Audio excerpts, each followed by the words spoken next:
Bonjour, bonjour, bonjour. Oh là là, j'ai la voix qui déraille, déjà ça commence mal. Alors déjà la voix plus les cheveux parce que je viens de sortir de la douche et là c'est un peu n'importe quoi. Et en plus de ça, je vous fais un free talk le samedi à des heures pas possibles. Oui, je sais, c'est débile.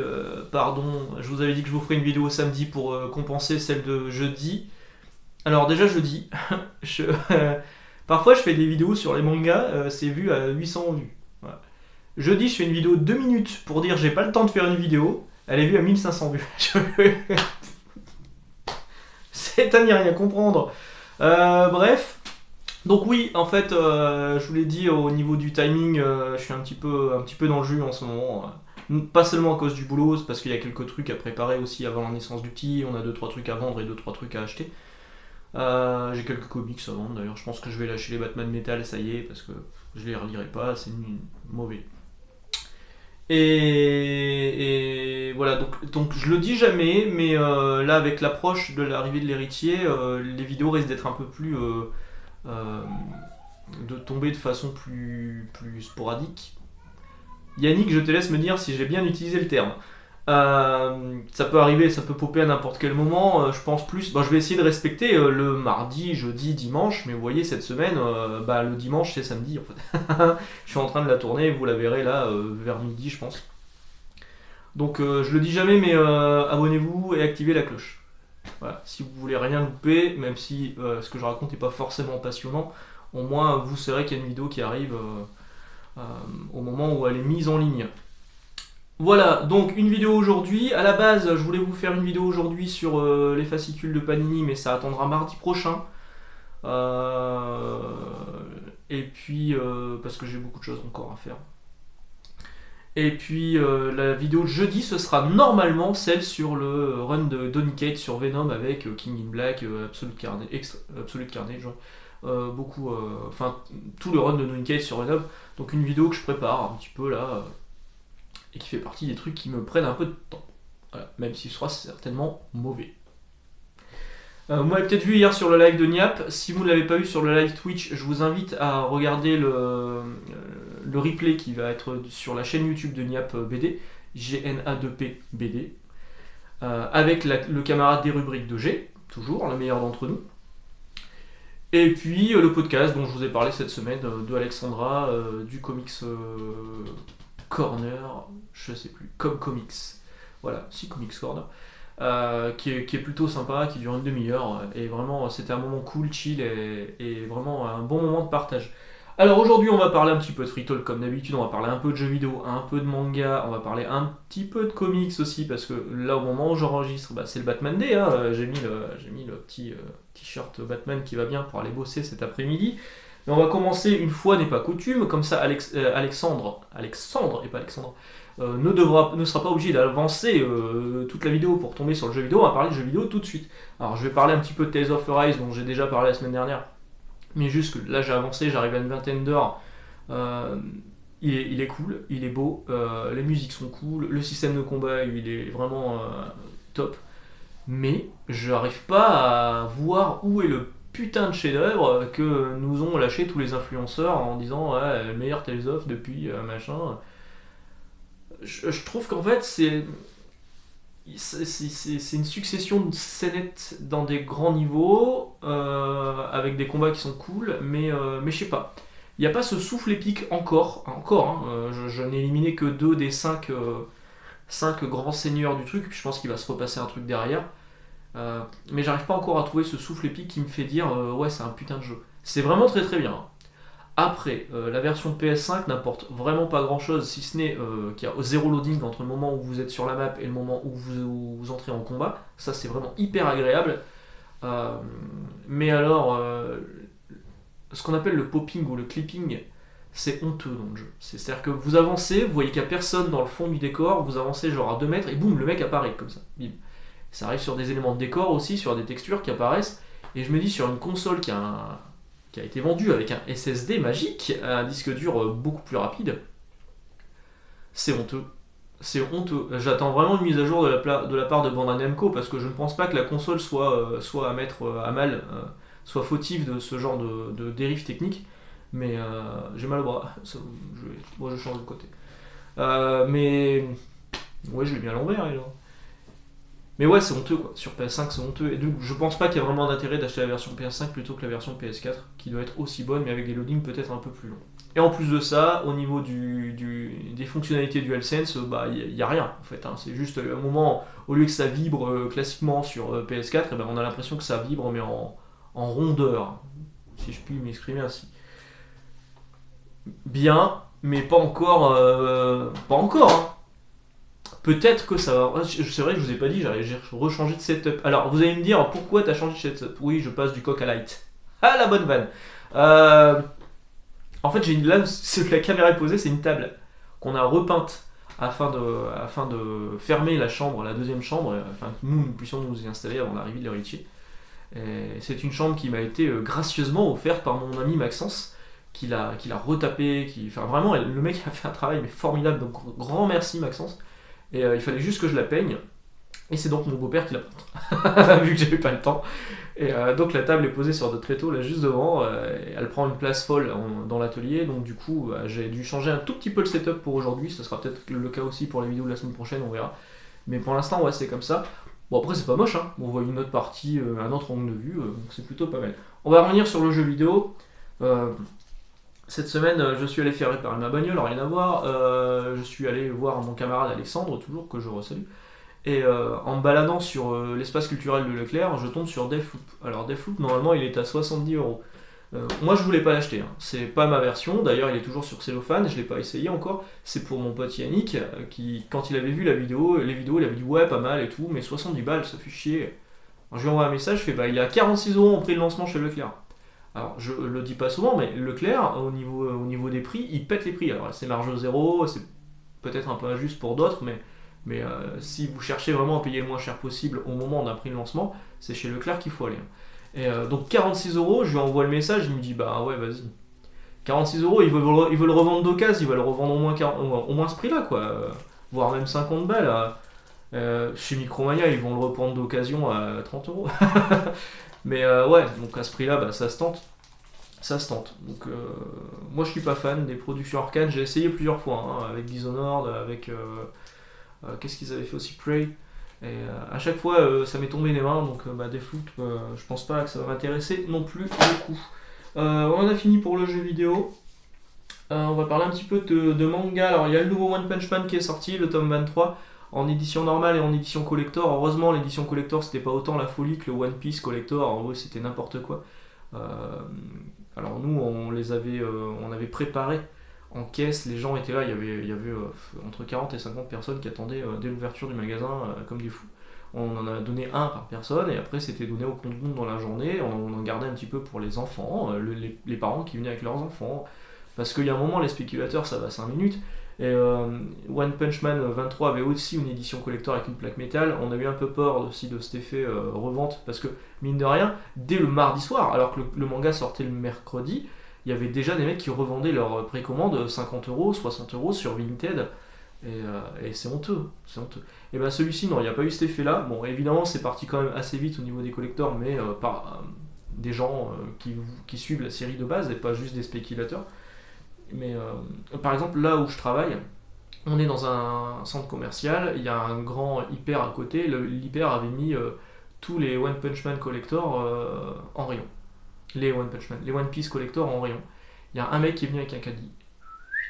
Allez, voilà, terminé, bonsoir. Donc je l'ai pas encore lu celui-là, je continue à suivre la série avec intérêt. Au niveau du scénario, ça pisse jamais vraiment très loin, mais le trait de Murata il est vraiment très bon. Et c'est toujours très dynamique, plutôt plaisant. Dans mon idée de pas mourir idiot, je me suis dit que j'allais me lancer dans Jujutsu Kaisen, les empruntés, dont j'ai emprunté le 0 et le 1 pour voir ce que ça donne. Pour l'instant, je suis à la moitié du 0, ça démarre plutôt bien, ça me plaît pas mal, le trait est bon. On va voir si ça se développe bien par la suite, parce que c'est vrai que je me dis, il y a quand même énormément de mangas qui cartonnent que j'ai pas lu. Donc j'essaye au fur et à mesure de lire les trucs. Il faut que je lise Spy Family, il faut que je lise Mission Yokozukara, je sais plus, Mission Family aussi, pareil, Family toujours. J'avais essayé Demon Slayer, j'ai pas compris l'intérêt, et Jujutsu ça fait vraiment partie des trucs qui cartonnent, donc du coup je me suis dit je vais l'emprunter, je vais le lire.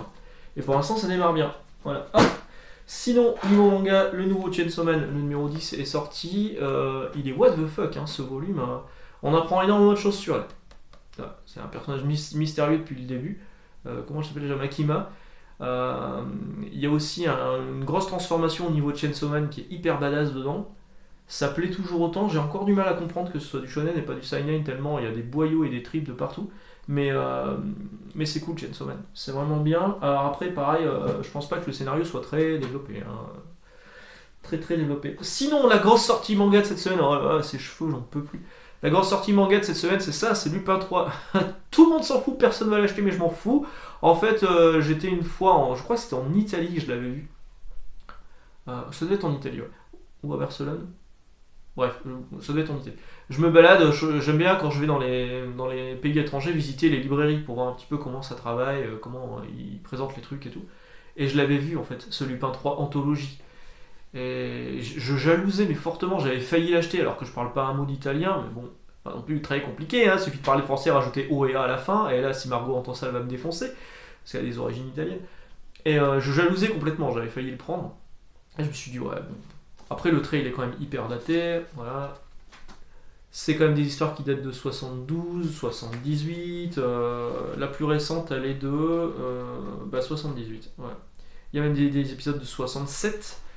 En fait, c'est un best-of. C'est l'anthologie. Cette anthologie, c'est des histoires qui ont été sélectionnées par l'éditeur d'époque de Lupin 3, de Monkey Punch, qui est le dessinateur, et qui en a fait une sorte de maxi best-of. Et ce qui est important, c'est de soutenir le truc, en fait. Parce que si ça marche, Kana a annoncé qu'il sortirait la série complète. Donc même si vous vous dites, je vais pas l'acheter parce que s'ils sortent la série complète, je vais avoir des doublons, ce sera le moment de le revendre ou de l'offrir à quelqu'un pour faire découvrir la série, parce que clairement il faut soutenir le projet, quoi. C'est Lupin 3, c'est hyper culte en France. On a Arsène Lupin, alors la série avec Omar Sy, moi je n'ai pas du tout aimé, je trouvais ça mal joué, mal monté, enfin, il n'y a rien à sauver pour moi là-dedans, mais ça, peut-être que certains d'entre vous ont aimé, mais ça a développé une appétence pour le personnage en fait. Et du coup, c'était le moment de sortir enfin un manga Lupin. Et c'est Lupin 3, donc le petit-fils de Arsène Lupin, qui est un voleur de bon cœur. Un gentleman cambrioleur. Nous, en France, on a connu le dessin animé, qui était hyper culte, Edgar de la Cambriole. Il y a donc la série télé. D'ailleurs, à chaque saison, il changeait de couleur de veste. C'était comme ça qu'on reconnaissait les saisons. C'était une coproduction japonaise-italienne, je crois.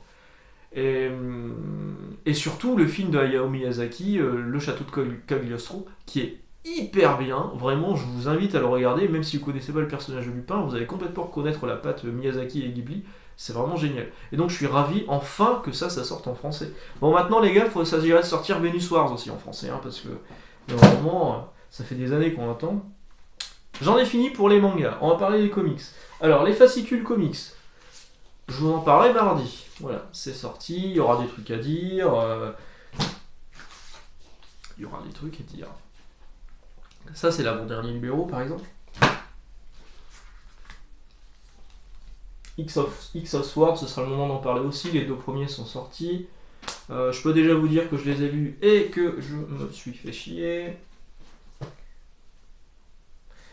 Donc ça, c'était pour les comics VF, mais on en parlera surtout mardi, du coup.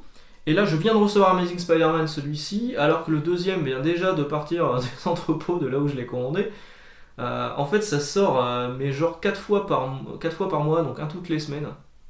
Amazing Spider-Man, ce qui fait que les trades paperback s'enchaînent à une vitesse incroyable chez Marvel aux États-Unis, et que du coup, l'écart entre l'AVO et la VF se creuse de façon énorme entre la version française chez Panini et la version originale. Mais bon, pareil, on en reparlera au moment de la relance de Marvel Comics en janvier. Le nouveau tome de Bermuda numéro 3, toujours aussi beau, toujours aussi bon, toujours incroyable, toujours aussi généreux. Il y en aura 4 en tout. Le prochain sera le dernier. Pareil pour Superman Authority, le prochain sera le dernier. Alors je me demande vraiment, à mon avis, ça sent la préquelle d'un truc qui sera plus gros derrière. Parce qu'en 4 numéros, là, pour l'instant, ils sont seulement en train de recruter. Il se passe un truc, ça y est, à la fin de celui-ci. Donc ils vont pas tout résoudre en un volume, ça me paraît un peu étonnant. Sinon, pour en terminer sur les comics, évidemment aujourd'hui c'est le Batman Day. Donc il y a ça. Dans les librairies participantes, vous pouvez vous procurer le Batman le Duel. Du Batman Day Collector 2021 de John Lehman et Jason Fabok, c'est du noir et blanc. C'est pas des épisodes inédits, hein. Ils ont déjà été publiés sous une autre forme chez Urban Comics en couleur.